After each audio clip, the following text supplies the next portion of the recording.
Hello, everyone. Welcome to this lecture sponsored by the Institute of World Politics. For those of you who are new, IWP is the Independent Graduate School of National Security, Intelligence, and International Affairs. We offer a doctoral program, 7 master's programs, including 2 online MAs and 18 certificates of graduate study. If you are interested in learning more about us, please visit us online at iwp.edu. And we'd like to thank all of our supporters who make our IWP events programs possible. To support the work of IWP, please visit us at iwp.edu/donate. My name is Tim McCraner, and today we are here to listen to IWP's annual Constitution Day lecture, Constitutional Thinking in the Early Cold War. Constitution Day commemorates the signing of the U.S. Constitution on September 17th, 1787. Initially celebrated in May as I Am an American Day, it was renamed Citizenship Day in the 1950s and moved to September 17th. In 2004, Congress officially designated September 17th as Constitution Day, requiring public schools and government offices to promote constitutional literacy. And in fact, such promotion is a crucial component of IWP's mission. Much of our curriculum is devoted to how the instruments of national power are applied, but some of our courses, such as Sources of American Political Thought, are about why such power is exercised in the first place, or for what purpose it is exercised. For IWP believes that one cannot effectively represent or defend a country that one neither understands, let alone appreciates. Hence, IWP teaches the founding principles of America's political economy and constitutional order. Our speaker today is Luke M. Perez, an assistant professor in the School of Civic and Economic Thought at Arizona State University. His scholarship examines religion, ethics, and U.S. national security. He was previously a postdoctoral fellow at the Kinder Institute on Constitutional Democracy at the University of Missouri. A fourth-generation native of California, he attended the Ohio State University and completed his doctoral studies at the University of Texas at Austin. He is also a 12-year veteran of the Air National Guard. Luke, welcome. Thank you, Tim, for that kind introduction. Thank you to everyone who's taking the time to come out of their busy days to listen to this talk. As well as anybody who might be viewing this later on YouTube or other places where it might be posted. Even if it isn't Constitution Day, you're still taking the time to think through how constitutional thinking actually applies to U.S. foreign policy and national security. My argument today, my talk, my presentation really is about making this kind of proposition that we tend to think of foreign policy as like the province or the preserve of realpolitik or of economic interests, and that ideas like the Constitution don't have a place. And what I hope to do is suggest, or convince, if I'm really fortunate, that both the large C Constitution, right, of the United States, that kind of constitutional thinking, as well as small c, just simply constitutional thinking, have a place in the high stakes decision making of national power. And I'm going to do this by discussing 3 artifacts from the early Cold War in 2 main parts. The first part and document is the containment strategy of NSC 68. And I want to highlight some constitutional dimensions in there, a very small one that I think is often overlooked. And then in the second part of this talk, I want to advance an analysis of Robert Taft and John Foster Dulles, who are often thought of as thinking about the Cold War in very different ways. But I hope to show that they actually are thinking in very similar ways, and that quite possibly Dulles is borrowing from Taft in order to advance the Eisenhower strategy as the Secretary of State during that administration. And then I think when I'm done, we should hopefully wrap up in about 25, maybe 30 minutes, and we'll have plenty of time for Q&A. So feel free to engage. I know somewhere in this virtual talk, you have an option to write in your questions that the moderators will be queuing up for me, especially if you think I'm getting something wrong. I always love to be challenged or fact checked. It sort of helps my own thinking as I work through this idea that I've been mulling over for a number of years. No one, I think, affiliated with IWP or even a casual interest in the origins of NSC needs a lecture on me about it. But I do want to keep a few or make a few prologue comments, and I'll keep them short because it's going to help situate what we're talking about. As most of you will know, in August of 1949, the Soviet Union tested an atomic bomb. When U.S. policymakers discovered and then later verified that test, they were alarmed because it had proved that the Soviet Union had achieved that milestone years, maybe even a decade or more, earlier than initial estimates thought was possible. That revelation shattered any belief that physical kinetic war could be avoided with the Soviet Union entirely, or that if war did occur, that the U.S. could leverage its technological advantage with nuclear weapons to victory. Both of those ideas completely shattered. Not only was war now possible, the likelihood that the United States could lose a war, even a nuclear war, was suddenly an ever-present reality. And it brought into sharp relief the stakes of what everybody now knew was the Cold War. President Harry Truman therefore ordered a review of American posture and American strategy in January of 1950.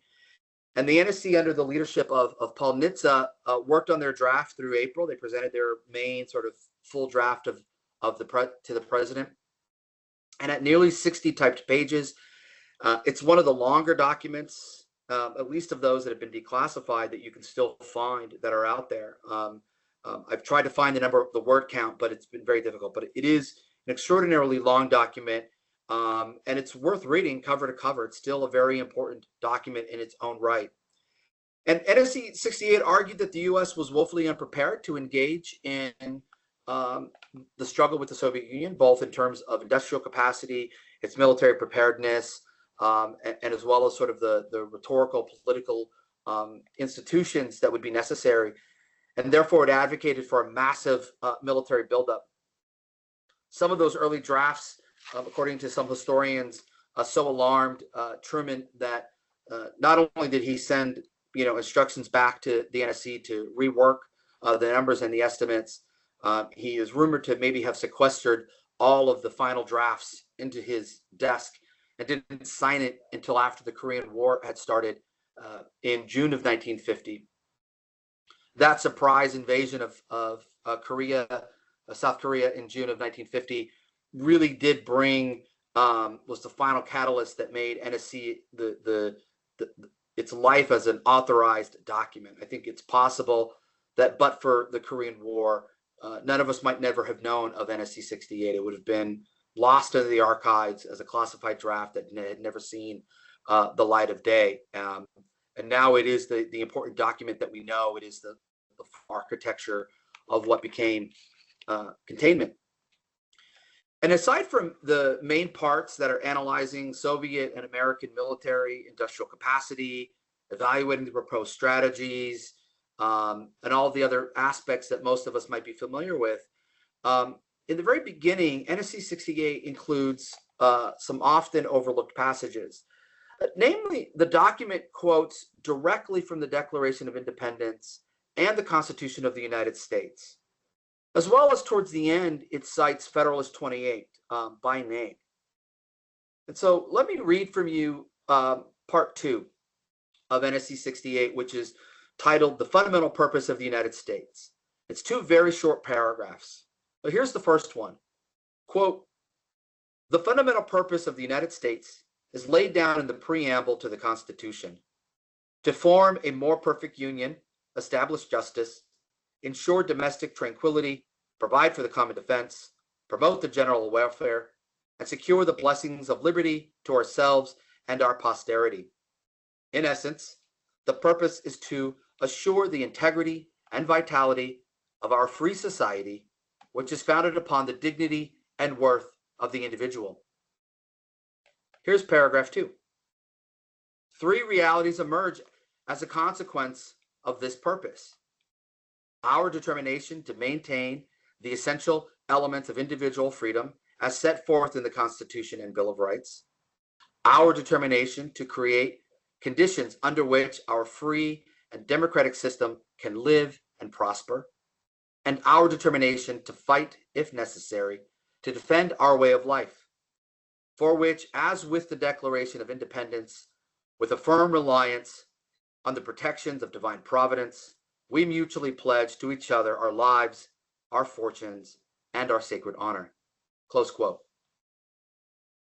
So let's think about this. In two very short paragraphs, the framers of arguably one of the most important strategy documents in American history, in trying to articulate the vision, the purpose, the goal of that national security strategy, turned to no other place than the founding documents of our nation. We learned from this example, I think, that this idea that politics stops at the water's edge is often misunderstood. Sometimes it's maybe misconstrued. When there's debates and arguments, we say, well, politics should stop here. We should only be concerned with the national interest. And then they go on to define the national interest strictly in terms of power alone, and that morality has no place in it, or that constitutional politics has no place in it.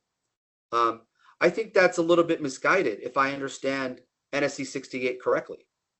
Rather, that famous adage that politics should stop at the water's edge really means something like partisan politics should stop at the water's edge, or bad faith arguments should stop at the water's edge. Good faith arguments, especially ones grounded in the Constitution, will necessarily remain. They might even be encouraged to be presented to others, right? Because it's incumbent on all citizens to think constitutionally about what their government is doing. In a constitutional regime such as our own, differing opinions will always remain because we will reason differently from the same constitutional first principles. When our disagreements then become protracted and very sharp, we might be able to find solutions by working from those very same first principles to find where we can move together in unity, act together rather than force ourselves to agree on the same thing. We don't actually have to agree in order to act in unison. Many scholars, I think, often overlook or downplay the significance of those passages.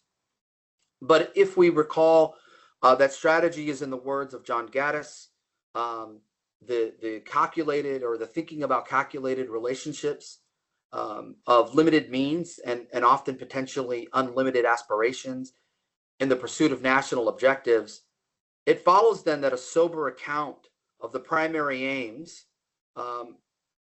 become guidelines for us, and that the primary aims of what you're trying to achieve are going to be found in the Constitution and constitutional thinking.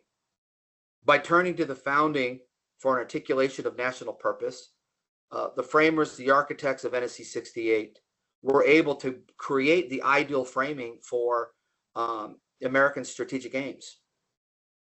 There's one more thing about NSC 68 I want to draw to our attention. It was classified until 1975. If you go online to the Wilson Center or other places, repositories online, you can see a scanned copy that most people will read and cite. And you can see Henry Kissinger's name in the corner in 1975 as authorizing its declassification. Skeptics might be tempted to dismiss these quoted passages as rhetorical window dressing, that at the end of the day, it really only is about hard power, and that the Constitution has no place in great power politics. But if you think about it for a second, a classified document is something that's written by insiders for insiders. There's no reason to cite the Constitution or the Declaration unless you really mean it, unless it really genuinely is the framework and the wording and the ideas that you want to articulate, because you're not actually trying to convince a general public about something, right?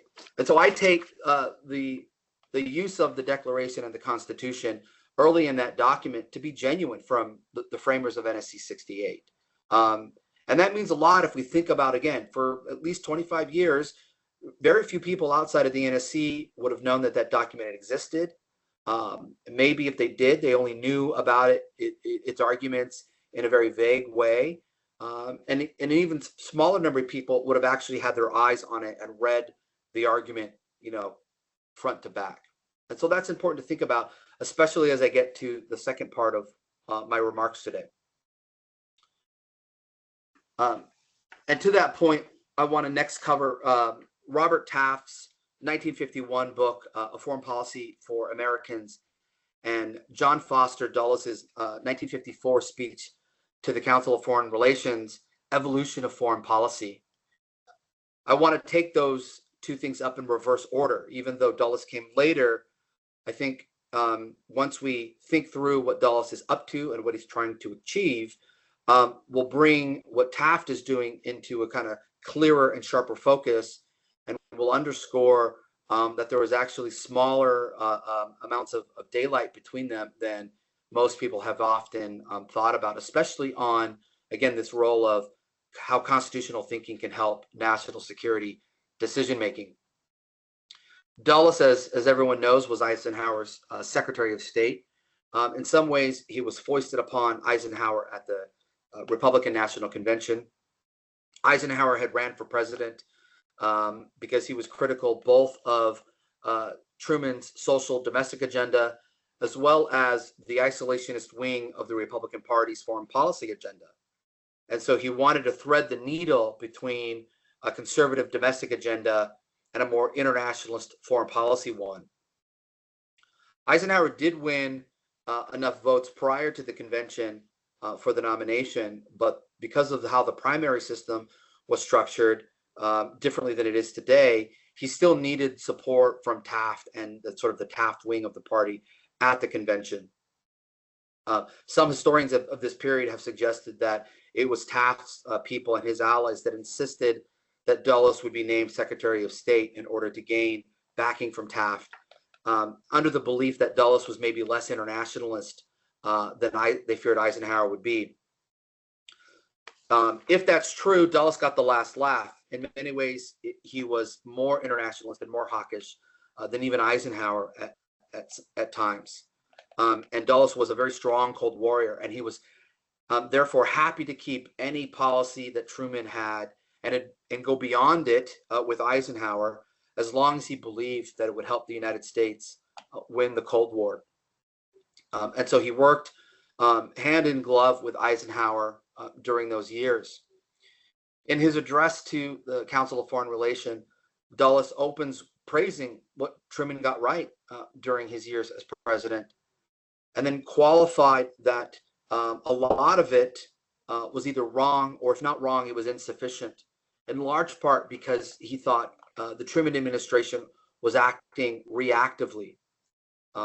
In calling his speech The Evolution of Foreign Policy, Dulles was suggesting that he and the rest of Eisenhower's team were merely adapting and updating what Truman had done.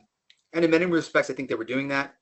But they were also evolving the policy in order to achieve the goals that they believed Truman had failed to do. And namely, they believed that Truman had allowed the U.S. to dictate terms in too many places, in South Korea, in Greece and Turkey, and in Berlin. And more importantly, that the military buildup that occurred under Truman was definitely necessary, but also economically, fiscally unsustainable, in large part because it also gave the USSR the advantage by being able to move first wherever and force us to react. And so when the Eisenhower administration examined U.S. policy in light of their long-term objectives, they realized that much of the U.S. was doing was unsustainable. Dulles was very emphatic, saying, quote, "Change was imperative to assure the stamina needed for permanent security." The U.S. needed, in other words, to reframe the Cold War from a sprint to a marathon. And marathons are endurance events. Dulles elaborated, quote, "In the face of this strategy, measures cannot be judged adequate merely because they ward off an immediate danger. It is essential to do this, but also essential to do so without exhausting ourselves." The Eisenhower administration, under Dulles' leadership there, evaluated what Truman had done and found it wanting. The remainder of that speech covered a variety of foreign policies: NATO, the European Development Community, East Asia, foreign economic aid, And in each of those places, he goes one by one, showing what was great and accomplishable and praiseworthy in that, and then criticize what needed to be adapted in order to make it long-term sustainable. And the conclusion of all these adjustments, according to Eisenhower, Dulles, were very clear. He said, quote, "We do not, of course, claim to have found some magic formula that ensures against all forms of communist successes. It is normal that sometimes and at some places there may be setbacks to the cause of freedom. What we do expect is to ensure that any setbacks will have only temporary and local significance because they will leave unimpaired those free world assets which in the long run will prevail." Dulles wanted to win the Cold War without losing political freedoms. He wanted to lose the Cold War while being fiscally responsible.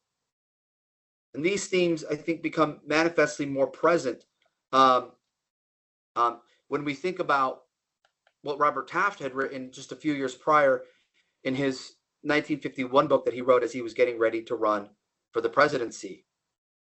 This book is, one of a long tradition of getting ready to run for president. This is my view.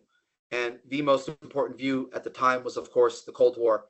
And so it took on heavily focused on the foreign policy side rather than on domestic politics.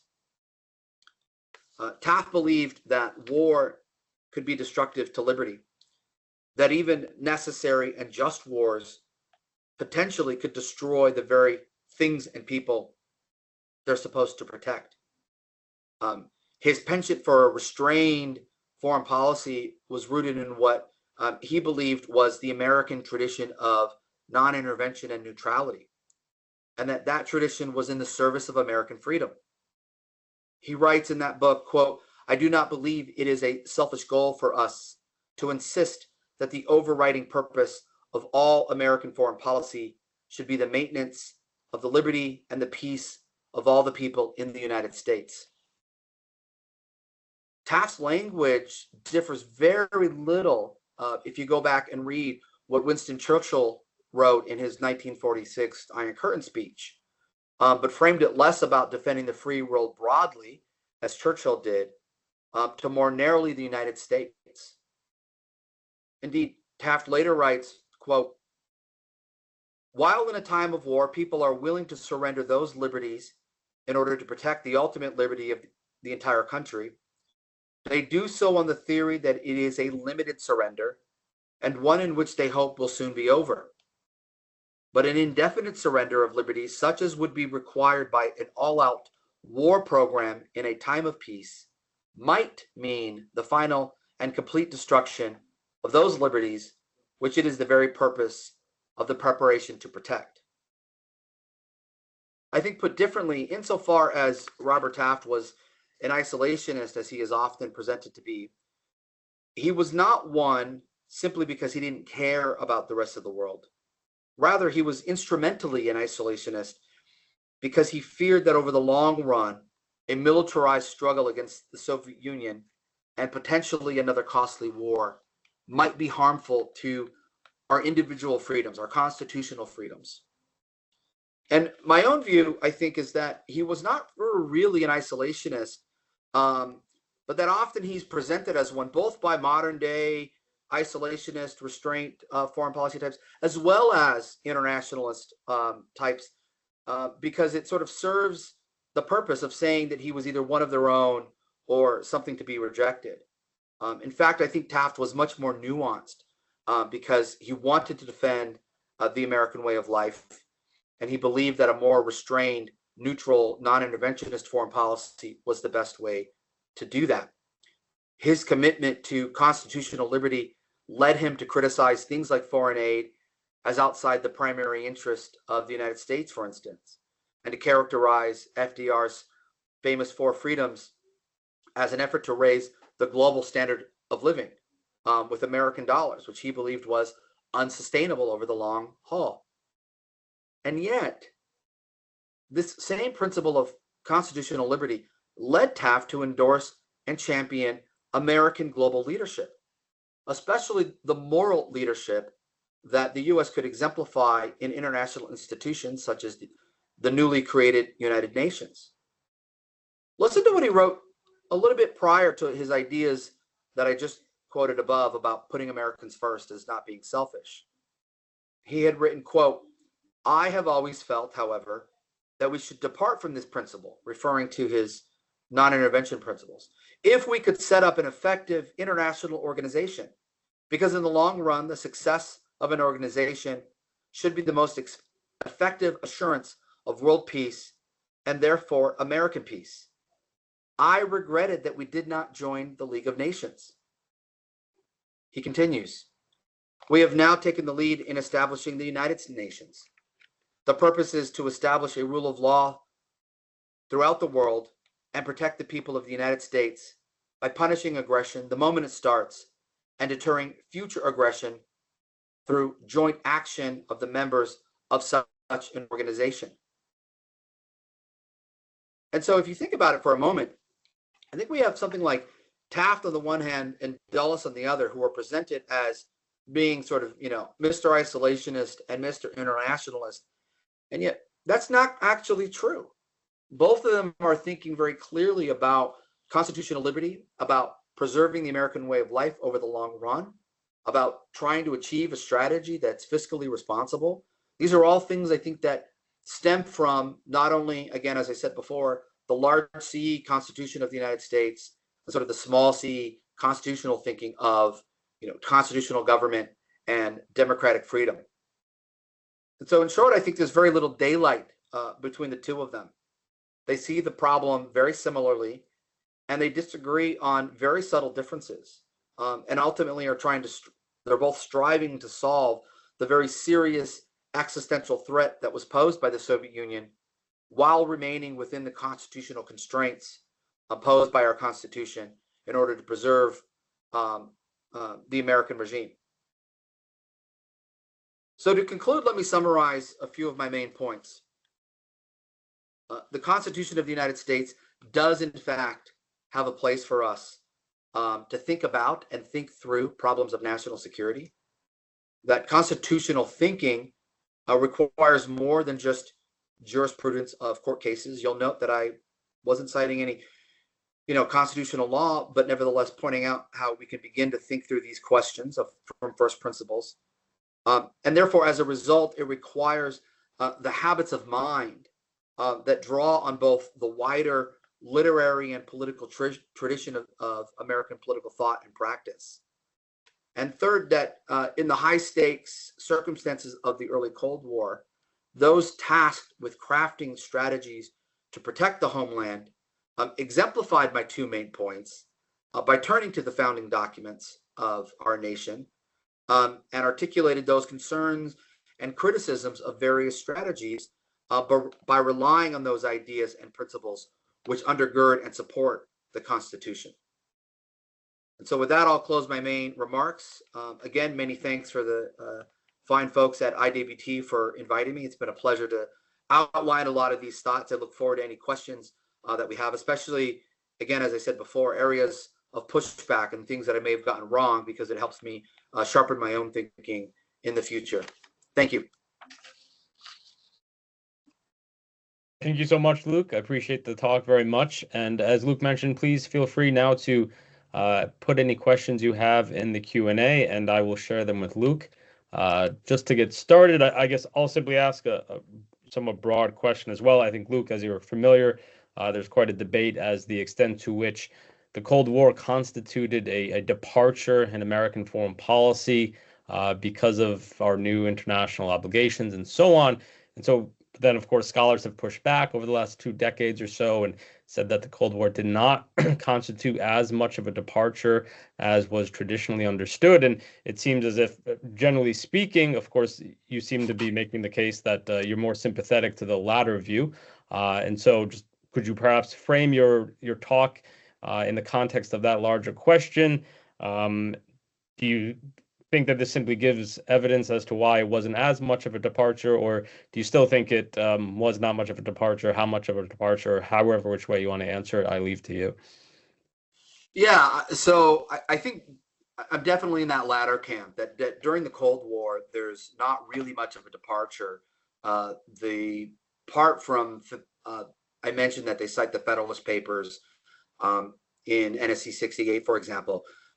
It's in part 4. It's all the way sort of towards the end, and they're talking about the military buildup. And they cite Fed 28. The means to be employed must be proportional to the extent of the mischief. There's an acknowledgement, I think, during the Cold War that the stakes were high enough such that those changes in foreign policy were necessary in order to, achieve American security. I do think, and even though I'm in sort of that camp more broadly, there is nevertheless maybe room for a wider debate now. Like, where do we stand now? How much of that national security apparatus is still necessary? Whether it needs to be downsized entirely or pivoted, I know there's a lot of debate. Is it Europe first? Is it Asia first? What's that balance of ratio? Those are sort of open questions that I still think that there's a lot of room for answers, because we don't exist in the Cold War anymore. But certainly from 46, 47, when the Cold War is getting underway, all the way through the end, I'm very much in latter camp that it doesn't really depart that much. And there are examples from earlier in American history, and maybe there are historians who are out there who know that better than I do, that can sort of point to us as being able to expand the scope of our military, expand the scope of our engagement with the world in order to achieve, our own national objectives. So I think you were trying to put some emphasis on the idea that certainly when they were formulating a containment strategy, that they recognized the goals to be the same as the American founding, namely securing liberty at home. But particularly when you teach your courses at Arizona, do you ever cover what more practical practices were used in the earlier Cold War that reflected the American founding fathers' approach to foreign policy, rather than simply the ends, but the means as well? Yeah, I mean, so it depends on the class, obviously. We, in my department, are not entirely a great books program, but we're sort of very much in that vein, in that spirit. And so often we are focusing mostly on primary sources. In my own class on American Grand Strategy, for instance, we spend several weeks reading the Federalist Papers, and then we read the entire Pacificus Helvetius debates, cover to cover, working through the arguments over that debate in the Washington administration, and really begin to start thinking through, what was going on, what they were trying to achieve. How do you build a Navy? Should you build a Navy? What should it look like? And we try to take those arguments on face value rather than looking to, secondary literature or scholarly literature where they're trying to sort of infer that indirectly. There's a wealth of information that's out there that's mostly in the primary sources. You only have to take the time to kind of sit down and read and think through the arguments that were being advanced at any point in time. But I don't know if that speaks to the question entirely, but that's sort of the first part of the answer, I think. Okay. I mean, does anything specific come to mind as a particular foreign policy act of the first 2 decades that seemed to be reflected in the first decade of the Cold War, such as the use of economics or a focus on East Asia rather than Europe? Anything in that regard? Yeah, I guess one example might be something like, I Jefferson's probably, I use probably of, ask because I teach American foreign policy to our students, and one of the questions I simply get is why study the American foreign policy of the 1790s? yeah, I think that area is definitely underrated. I think the strategy, the grand strategy of the American founding, let's say from 1776 onward, through maybe the John Quincy Adams administration, is a remarkable period, right? They're working on consolidation of the North American continent. They're trying to kick the British out. They fight several wars with the British. They fight the quasi-war with the French. I was thinking as you were talking, like Jefferson, it has this, again, he's often presented as this yeoman's republic. Let's keep the military strong. Standing armies are bad. But he's the one who says, you know what, we have to send the Navy to go squash the Barbary pirates. And you could read the Federalist Papers, and they're already talking about contracts and alliances and trade that we have all over the world. We're trading in Asia. We're competing with, England in the fisheries of Newfoundland. And so they're already thinking about, well, how do we grow this republic so that it's strong enough that Europe can't come back in, especially England, can't come back in and squash us, right? And we take, I think, for granted that from the founding to, our emergence as a great power in 1898, that it was all hunky-dory and really easy, but that's hardly the case. And I also think that a lot of times, if you think about, strategy is, about the relationship between means and ends, and everyone is trying to wrestle with it. Not much looks different between the founding and, say, the Cold War and today in terms of there are threats. Is it a primary threat? Is it a secondary threat? How do I balance that with other objectives, whether they be international objectives or domestic objectives? How do I manage all that given the constraints that I, as a public policy member or a leader or whatnot, might have either to my constituents or between what's possible, in Congress, depending on where the votes are. I mean, these are recurring debates. And so I think we can look at the founding and realize that these are mini case studies that are going to help us figure out future answers. And finally, and I'll paraphrase because I don't remember it exactly, but General Jim Mattis, is a renowned reader, and he has this famous email that's been made public about why military officers should read. And I think towards somewhere in the end of that email, he says something to the effect of, it's not always going to give you the answers, right? But it's going to light the way of what is otherwise a very dark path. And so whether it's the American founding or ancient Greece and Rome, there are examples that you can look at and realize that they're very similar to what future things are going to look like. Great. And so to pivot in sort of the opposite direction, what if you had to pick one way in which the development of early Cold War policies did sort of depart from constitutional thinking, which one would concern you the most, or has concerned you the most, particularly with a view to maybe something that is something we should be thinking about today as well? I mean, if anything, it's probably how the center of gravity shifted from state to defense, which is not to say that the Defense Department didn't need to be established and grown to the size that it did, given the stakes of what was there. But you could double, for example, today the size of the State Department, and it's effectively a rounding error for what we do in the Defense Department. And yes, true, with the caveat that a lot of what we do in the Defense Department in our nation is $40 billion aircrafts and $100 million weapon systems. So those numbers are naturally going to be higher. But just from the point of view of being able to rely on diplomacy in addition to hard power, to having a more balance between them, I think was something that was perhaps lost, or at least that that center of gravity has been shifted, and sometimes maybe not always for the best. Great. I think we're going to leave it there unless you had any final words. I always say when I drive home from my classes, I think about all the things that I missaid and would like to repeat. So I'll give you the chance if you wanted to say a final word on anything whatsoever. Only that if this has interested you in any way, I encourage you to sort of take the time and, again, read the Constitution, especially the stuff on foreign policy. Go read the Federalist Papers. I think it was Charles Liddell in an interview said something like 35 or 38 of the Fed papers are either directly or indirectly about national security. That seemed high to me, though I know a lot of them. And so I went back and counted my own, and I got to 25 or 26. And I'm like, oh yeah, that one. So I don't know which ones he has that I don't, but it's remarkable. You tend to think of things like the Fed papers as being only about, how are we going to elect our, senators, and what about the Supreme Court and presidency and stuff. And yet, the plurality of them are about national security concerns, and so there's a treasure trove of wisdom that's in the founding period for anyone who's even remotely interested in national security for the American Republic. I agree 100%. So thank you again, Luke, for joining us today. And thank you for everyone for joining us, as well as those who will look at the video later on.